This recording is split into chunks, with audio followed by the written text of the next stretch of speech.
I'm Chris Carter, host of the Locked On Steelers podcast, and this is your Locked On Now reaction to the Steelers' 24-17 win over the Los Angeles Rams to get the Steelers to a 4-2 record. We will do our full episode shortly in a bit, but we always do a quick reaction episode to get the word out about the game. This was the most impressive win the Steelers have had all season. They were able to get some big plays on defense. TJ Watt with a huge interception that sparked the second half score in the third quarter. But the story of the game, in my opinion, is the surge from the offense to win this game.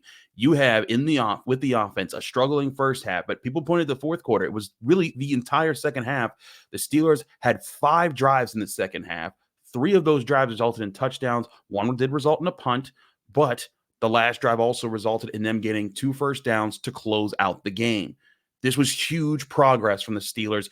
And I know some people might be out there saying, well, the Rams are not that good of a defense. Didn't matter who they were playing. The Steelers offense wasn't putting up much of these points in any of the games. And in this game, they hadn't scored much of any rushing touchdowns this year. They got 3 in big ways. Najee Harris, Jaylen Warren, and Kenny Pickett all finding the end zone in this game. The return of Deontay Johnson just in time, 5 catches, 79 yards, also opening up more opportunities for George Pickens, who had 5 catches for 107 yards. This was a true team win by the Steelers. Kenny Pickett really turned it on. The offensive line deserves a ton of credit for this win. There's no doubt about this in my mind that the offensive line, they might have been one of the biggest factors in this game. If you go back and you look at the second half, a lot of those runs that they had, the collective push they were getting, even Dan Moore Jr., who started this game in place of Broderick Jones, to protest of myself and many others out there who cover and watch the Steelers, I thought Broderick Jones should have been the guy in this game. Dan Moore Jr. stepped up, and you got to give him credit for that. There were several key blocks. I believe it was on Najee Harris's run, maybe where he pulled inside and he got a huge block. It was a big run for Najee Harris. Either way, there was just a lot of, I thought, kinetic energy you felt from the Steelers boosting forward in this game, executing the plays that were right in front of them. The defense, first half, giving up some big plays here and there. The big touchdown at the end, disappointing. But you look at this team in total right now, and if the offense, we asked if they were building off of what they did at the end of the Ravens. They expanded upon that in this game. Didn't start the way you wanted, but wins like this for a young offense with a young quarterback, a shaping offensive line, young receiver like George Pickens and Calvin Austin, young backfield that are still finding their pace with this team. These type of wins can build your confidence to getting to a better place. And that's where the Steelers are right now, in my opinion, with Kenny Pickett. I looked throughout this game and I saw several points where the Steelers could have folded in big moments, but they came up big. And yes, the first half, still lots of problems, 2 3-and-outs, 4 punts, a field goal, not good looks at all. And it looked abysmal going into the second half. And it was in a bad place, but I think that we saw resiliency from the Steelers, and that may be their biggest factor as a team this season. They haven't come in and started hot in any of the games. In fact, I don't think they've scored a point in the first quarter of any game this season. But one thing that you find out in most of their contests, the Niners and Texas game, but all 4 of their wins, they turn it on in the second half. They find the mismatches that they want to exploit, and they go after them. And they minimize other key matchups that the other team wants to take advantage of. For example, in this game, Puka Nacua, yes, he had 154 receiving yards, and that was big numbers on his part. But Cooper Kupp, 2 catches on 7 targets for 29 yards. Yes, 2 of those were drops, but still, anytime you limit Cooper Kupp to 29 yards, you had a good day. Aaron Donald, just 4 tackles, no sacks, did get a pressure, might have had him even 2 or 3 when they tallied up at the end of the day. But for him not to destroy your game, huge from this Steelers offensive line.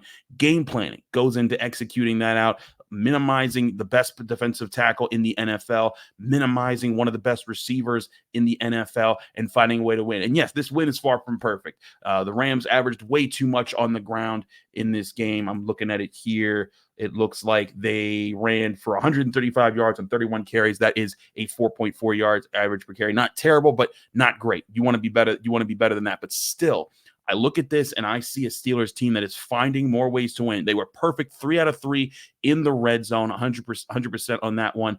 So I look at, there's several positive things to pull out of this game for the Steelers. And another thing for Kenny Pickett, and I want to talk about more of this when I have time to analyze a few more things and we do a full show for the Monday episode. But I thought Kenny Pickett in the first half, there were some misses, but I felt like this was the game where most of the lack of success wasn't as much on him because of pressures that were getting to him and things that could have been done in other areas.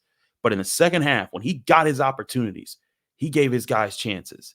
And that's what you need to do with this offense. I think Deontay Johnson, I said he was a big impact. You saw him in this game. It was a huge 3rd and 8. I want to say that he had a big 39-yard reception that sprung the Steelers into scoring position for their second touchdown in the second half. The opportunities he gave to George Pickens to catch the ball more and get one-on-one situations. Both of them, you want to avoid their taunting penalties and everything. But the Steelers right now, I think that this is a rhythm type of win. And the more I'll study the tape on this game, the more I'll be able to see how much is Kenny Pickett finding the rhythm in this offense and finding the pace that he needs to operate, think, and process to get to where Matt Canada wants him to go. And I'll say this too. I see some people saying that, there's other jokes that have been higher Matt Canada. I've seen out there. I posted a picture of it in the on my Twitter account because it was actually pretty funny in the Steelers YouTube live stream of the post-game press conference. But I don't think Matt Canada did anything different this game because, again, I don't think it's been the play calling itself that has been the biggest problem. I think that he needs to get his quarterback to execute. And in this game, he executed. He took what was there, and we'll see more with the All-22 when that comes out this week, because then we'll be able to assess and say, okay, this is coming from this direction, this is coming from that direction, this was his read, and this was his processing. That, to me, will be the biggest determining factor of just how good Kenny Pickett really was in this game. But from just an eye, I wasn't at the game. I was at home watching on Fox like most people. From my eyes, I thought Kenny Pickett did a great job seeing the field, making gutsy throws, keeping plays alive and fighting it out there for his team. And again, that is now 18 starts. I believe that's 7 game-winning drives and 5 fourth quarter comebacks. Kenny Pickett continues to be clutch for the Steelers. And if he can find a way to turn that clutch into being consistent and dangerous, this offense can go so much higher. It was the glimpse of it that we saw in preseason, and we weren't sure if we'd ever see it in the regular season. We still haven't. They still haven't gone 5 for 5 on touchdown drives the way they did in the preseason. But we have seen now back-to-back weeks where the game was on the line. Kenny Pickett needed to make some big boy throws, and he did just that. And again, the offensive line, one of the biggest question marks that I've had going into this part of the season, coming out of the bye. How would they perform? I thought first half they were shaky. Second half they also turned it on. They created the space for Jaylen Warren to get his touchdown, for Najee Harris to get his touchdown, for the Steelers to run a collective 86 yards on the day. Not a dominant performance on the ground, but a solid one that helped them balance their offensive performance in the second half.